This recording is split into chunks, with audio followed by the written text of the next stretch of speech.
English మాట్లాడడానికి భయపడుతున్నారా? అయితే మీకోసమే ఈ స్పోకెన్ ఇంగ్లీష్ క్లాసెస్. వెంటనే కాల్ చేసి జాయిన్ అవ్వండి. Hi viewers, India's largest digital media network Suman టీవీకి స్వాగతం. ప్రస్తుతం మనతో ఉన్నారు emotional wellness coach and motivational speaker హరిత గారు. హరిత గారి దగ్గర నుంచి బోల్డ్ అని విషయాలు, బోల్డ్ అనే టాపిక్స్తో మనం రెడీగా ఉన్నాం. ఆవిడ కూడా రెడీగా ఉన్నారు మాట్లాడడానికి.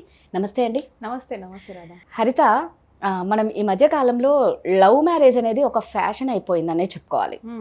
ఏస్తో అస్సలు సంబంధం లేకుండా, అంటే రీసెంట్గా ఒకటి చూసాము ఇన్స్టాలో. అమ్మాయి నాకు తెలిసి 7th క్లాస్ 8th క్లాస్ ఉంటుంది. అమ్మాయి నా భర్తకు ప్రాణహాని ఉంది అని మీడియా ముందుకు వచ్చి చెప్తుంది అనమాట.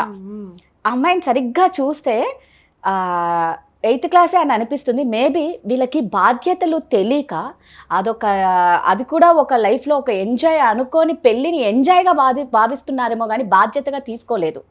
అసలు ఆ వయసులో వాళ్ళకి ఏం తెలుస్తుంది? ఆడుతూ పాడుతూ చదువుకోవాల్సిన వయసులో ఈ పెళ్ళి ఏంటి, దట్టు నా భర్తకు ప్రాణహాని ఉంది.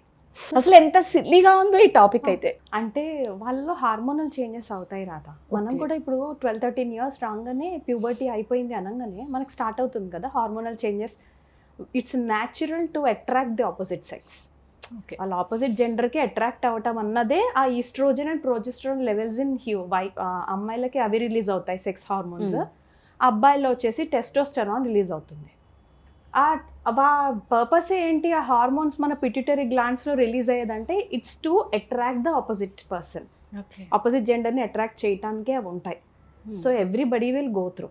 ఆ ఏజ్ లో ఓన్లీ అట్రాక్షన్ అనేది ఉంటుంది. ఈ పెళ్లి అని అట్రాక్షన్ ని పెళ్లి దాకా తీసుకెళ్ళకూడదు అన్న ఇన్ఫర్మేషన్ రావాలి వాళ్ళకి. పెళ్లి దాకా వెళ్ళిపోతే నాకు ఏంటి సర్కమ్స్టాన్సెస్, ఫర్దర్ గా నా లైఫ్ ఎలా ఉంటుంది అని తెలియజెప్పే వాళ్ళు చుట్టుపక్కల ఉండాలి రాధా. అంటే ఆ ఏజ్ లో పెళ్లి గురించి చెప్పాల్సినంత అవసరం పేరెంట్స్ కి కూడా రాదు కదా. మనం అనుకుంటాము వీళ్ళు ఫాస్ట్ గా లేరు, మన వీళ్ళ పిల్లలు కాస్త స్కూల్కి వెళ్తున్నారు వస్తున్నారు అని తల్లిదండ్రులుగా అనుకుంటున్నాం. But they are in next generation level. Beta generation అంటున్నారు వాళ్ళని. వాళ్ళు చాలా ఫాస్ట్ గా ఉన్నారు. వాళ్ళ చేతిలో ఇట్లా మనం బయటికి ఇట్లా తల్లి ఇక్కడ ఉండి బయటికి వెళ్ళేసరికి వాళ్ళకి థౌజండ్స్ ఆఫ్ డీవియేషన్స్ ఉన్నాయి. వాళ్ళ చేతిలో నెట్వర్క్ వచ్చేసింది. మనకి నెట్వర్క్ అంటే మన జనరేషన్కి అట్లీస్ట్ మనం ఎక్కడికి వెళ్ళి బయటకు వెళ్ళి సెంటర్కి వెళ్ళి ఓ 10 రూపాయలు కడితే 1 అవర్కి మనం 20 రూపీస్ పే చేసి చూసుకున్నాం ఇంటర్నెట్ సెంటర్. అంతే కదా. అది కూడా యాక్సెస్ లేకుండే అది కూడా వెరీ స్మాల్ యాక్సెస్. ఇప్పుడు వీళ్ళకి చేతిలాగా వచ్చేసింది. సో ఒక్క నిమిషంలో వాళ్ళు అట్రాక్ట్ అయ్యారు, క్లాస్ లో కనబడ్డారు, నెక్స్ట్ మినిట్ ఇంటికి వెళ్ళంగానే ఫోన్స్ దొరుకుతున్నాయి కదా. Parents are so busy in making money కదా. వీళ్ళ కోసమే పాపం వాళ్ళు త్యాగం చేసి అట్టుపోతున్నారు. ఈ లోపల వీళ్ళకి చేతిలో ఫోన్ దొరికేస్తుంది. సో ఇమ్మీడియట్ గా డిలేడ్ గ్రాటిఫికేషన్ అంటాం. అంటే వాళ్ళు వెయిట్ చేయటం అన్నది లేదు ఏ కోరికకి కూడా. ఇలా కోరిక పుట్టింది, ఇలా తీర్చేసుకోవాలి. అక్కడ డ్యామేజ్ జరుగుతుంది. కానీ ఈ పెళ్లి యాక్సెప్ట్ చేస్తారా? అసలు ఆ ఏజ్ కూడా కాదు కదా. మేజర్ అయితే the police will support, the system will support. 18+ అని ఎందుకు పెట్టారు? 18+ వస్తేనే ఎవరన్నా సపోర్ట్ చేసేది. But when she's a minor, general గా we're not here to support that child. అది చైల్డ్ మ్యారేజ్ కిందకే వస్తుంది కదా. ఆ చైల్డ్ మ్యారేజ్ లో అమ్మాయి మళ్ళీ మీడియాని పిలవటం ఏంటి, మీరందరూ నాకు సపోర్ట్ చేయండి అని అంటం ఏంటి, అందులో మదర్ సపోర్ట్ చేస్తుంది, ఫాదర్ అగేన్స్ట్ గా కొడుతున్నాడు అనటం ఏంటి, వాళ్ళిద్దరు ఫైటింగ్ ఏంటి మధ్యలో? కరెక్ట్, మదర్ సపోర్ట్ చేస్తుంది. అది వెరైటీగా ఉంది. అంటే ఫాదర్ అండ్ మదర్ దగ్గర ఆల్రెడీ డిస్ప్యూట్స్ ఉన్నాయి. ఇద్దరు ఒక మాట పైన లేరు కాబట్టి ఈ చైల్డ్ కి ఇంత ఆలోచనలు వస్తున్నాయి. వీళ్ళు వేరే లెవెల్కి వెళ్తున్నారు అని అంటేనే ప్రేమ వెతుక్కుంటూ వెళ్తారు రాధా. ఇంట్లో దొరకదు కాబట్టి బయట ఎవరు చూపించినా తొందరగా అట్రాక్ట్ అవుతారు. వాళ్ళు చిన్న బబుల్ గమ్ ఇచ్చినా కూడా అబ్బా నా కోసం బబుల్ గమ్ ఇచ్చాడే అన్నంత చెప్తుంటారు. It's because parents are so busy in something else. అది నేను వీళ్ళని తప్పు అని నేను అనట్లేదు, బట్ కనబడుతోంది కదా ఒకరు సపోర్ట్ చేస్తున్నారు ఒకరు అగేన్స్ట్ ఉన్నారు అంటేనే there is some difference in the parents. ఇంకోటి ఏంటంటే ఆ ఏజ్ చాలా జాగ్రత్తగా ఉండాల్సిన ఏజ్. ఆ టైంలో పొరపాటున మనం ఏదైనా కాల్ స్లిప్ అయ్యి ఏదైనా పొరపాటు జరిగినా కూడా లైఫ్ లాంగ్ సఫర్ అవ్వాలి కదా. ఇప్పుడు 18+ ఇయర్స్ అని ఎందుకు పెట్టారు? ఆ బేసిక్ బ్రెయిన్ డెవలప్మెంట్ అవ్వాలి కదా. ఆ బేసిక్ బ్రెయిన్ డెవలప్మెంట్ అవ్వకుండానే మనం తల్లి అయ్యాము లేకపోతే తండ్రి అయ్యాము. వాళ్ళిద్దరు పెరుగుతారా లేకపోతే వాళ్ళ ద్వారా వచ్చిన నెక్స్ట్ వాళ్ళని పెంచుకుంటూ వెళ్తారా? ఏ ధైర్యంతో పెళ్లి చేస్తున్నారో అర్థం కాదు. ఏ ధైర్యం వాళ్ళకి? డబ్బుల ధైర్యం ఉందా, చదువు ధైర్యం ఉందా, జాబ్? ఆ పిల్లని చదివించాలి అని మళ్ళీ బాండ్ రాసుకున్నారట, చదివిస్తాము అని. లాస్ట్కి ఇంకా ఫాదర్ కాంపెన్సేషన్ లో సరే అమ్మా కనీసం మా అమ్మాయిని చదివించండి అంటే సరే అని ఒప్పుకొని రాశారట. ఆ ఫాదర్ కి అసలు కసిరాకి అసలు ఇంకేమొస్తుంది రాదా, కోపరాకి అంతే ఇంకేమొస్తుంది కదా. అక్కడ పిల్ల అమ్మాయికి కడుపు నొప్పి వస్తే హాస్పిటల్ కి మళ్ళా వీళ్ళ నుంచే సహాయం హెల్పింగ్ కూడా. మరి ఇంక ఏ ధైర్యంతో నా పిల్ల పెళ్లి చేసుకుంది, ఒక కడుపు నొప్పికే చూపించలేకపోతున్నాడు. సపోర్ట్ చేయాలి ఇక్కడ. నేను అంటాను అనొద్దని కాదు కానీ ఒక్క చిన్న చెంప మీద పగలగొట్టి తీసుకెళ్లి కూర్చోపెట్టలేక వచ్చిన సిస్టమ్ వల్ల ప్రాబ్లం. మన టైంలో టీచర్స్ భయం ఉండేది, ఒక చాలా రాద్దామనన్న ఒడిగే వాళ్ళం. బాబాయ్ దొరికితే మనం ఇజ్జత్ పోతుంది అందరి ముందు, మనకు పనిష్మెంట్స్ పడేది. పనిష్మెంట్స్ ఏడుంటున్నాయి లేదు అసలు, వాళ్ళ టీచర్సే భయపడుతున్నారు, వాళ్ళకి తెలియదు పనిష్మెంట్స్ అంటే. ఇంకా ర్యాండమ్ ఉల్టా ఏంటంటే మా అయ్యకి చెప్తా, అదే కదా, మా అమ్మ వస్తుంది చూసుకో. వీళ్ళు ఇట్లా తయారైనప్పుడు టీచర్స్ ఎక్కడ సెట్ చేస్తారు? ఇంకా సిస్టమ్ లో వాళ్ళని తయారు చేయాల్సిన సిస్టమ్ ఒక భయం, గుడ్ ఫియర్ క్రియేట్ చేసిన పేరెంట్స్ బిజీ, టీచర్స్ దగ్గర అసలు స్టిక్కే లేని స్కూల్స్ తయారైపోయినాయి. కరెక్ట్. ఇంకెక్కడ వాళ్ళకి భయం ఉండాలి? పోలీసులు అయితే అసలుకే లేదు ఈ మధ్య.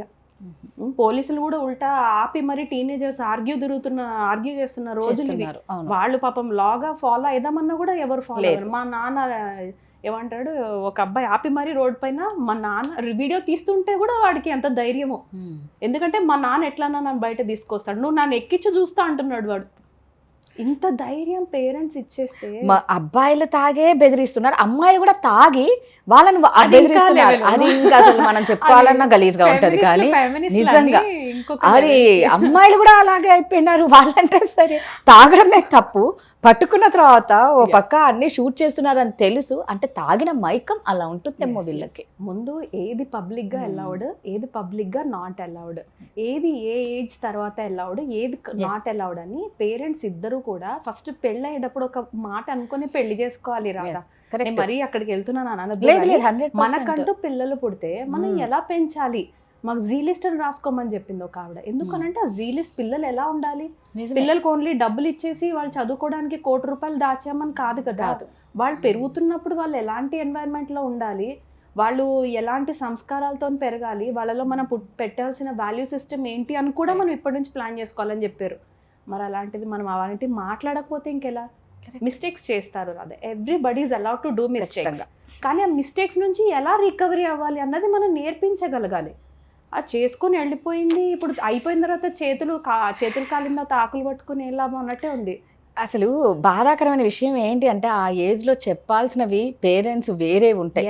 నువ్వు చక్కగా చదవమ్మా, బాధ్యతగా నువ్వు ర్యాంక్ తెచ్చుకో, నెక్స్ట్ నువ్వు ఒక IAS అవ్వాలి, ఒక డాక్టర్ అవ్వాలి, ఒక పోలీస్ అవ్వాలంటే ఇప్పుడు మళ్ళా కొత్తగా పేరెంట్స్ కి పెళ్లి గురించి కూడా ఆ ఏజ్ లో చెప్పాల్సి వస్తుందంటే ఎంత దౌర్భాగ్య స్థితిలో ఉన్నామా అనిపిస్తుంది నిజంగా. డిలే చేయవచ్చు మనం, ఇన్స్టెంట్ గా వాళ్ళకి ఎమోషన్స్ రాగానే వెళ్ళి ఒకరిని అట్రాక్ట్ చేసేసాము, ఆ రిలేషన్షిప్ లో పడిపోయామని కాకుండా వాళ్ళని డిలే చేసేంత ఇన్ఫర్మేషన్ పేరెంట్స్ ఇవ్వాలి.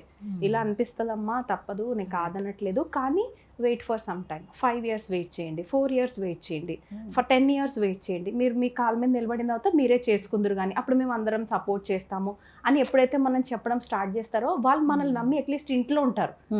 మనం డామ్ డూమ్ అని ఇద్దరు బాధేసే తల్లిదండ్రులు ఉండకూడదు కదా. అదైతే ఒకరు కొట్టాలి, ఒకరి దగ్గర తీసుకోవాలి. అది వెరీ ఇంపార్టెంట్ ఇన్ పేరెంటింగ్. భయం ఉండాలి, మళ్ళీ అరే ఇంట్లోనే మళ్ళీ నన్ను యాక్సెప్ట్ చేసేంత లవ్ ఉంది అని కూడా వాళ్ళ ఇంటికి తిరిగి రాగలగాలి.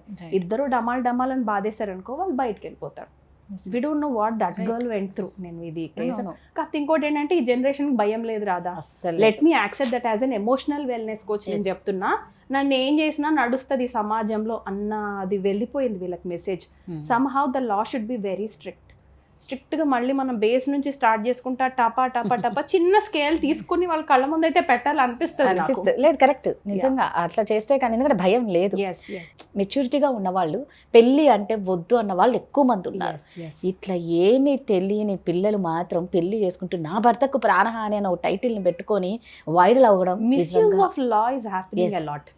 లా దేనికి, మనల్ని కాపాడడానికి. నేను యదవపలు చేశాను ఇప్పుడు మీరు నన్ను కాపాడండి అనడం కాదు కదా లా హెల్ప్ తీసుకోవడం అంటేని. అక్కడ నీకు ఎందుకు పోలీసునే హెల్ప్ చేయాలి నాకు అర్థం కాలేదు. అక్కడ పోలీస్ ఎవరైనా ఉంటే నేను ఉంటే అసలు ఒకటి వెయ్యండి బాబు, సెట్ అయ్యి ఇంటికి వెళ్తుంది అని చెప్పాలనిపిస్తుంది.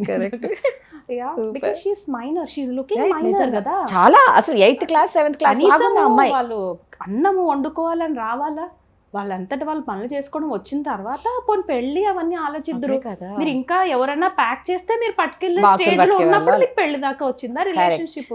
అంటే ఎంత అడ్వాన్స్డ్ గా ఉన్నదో చూడు అసలు generation. What they are watching. లేదు, మీరు అన్నట్టు ఏంటంటే భయం లేకపోవడమే దీనికి అంతటికి మూల కారణం. ఎప్పుడైతే భయం అనేది ఉంటుందో తప్పు పని చేయాలన్నా 1,00,000 సార్లు ఆలోచిస్తారు, ఎస్ అడుగు వేయరు. Yeah. Super, thank you. Thank you Radha.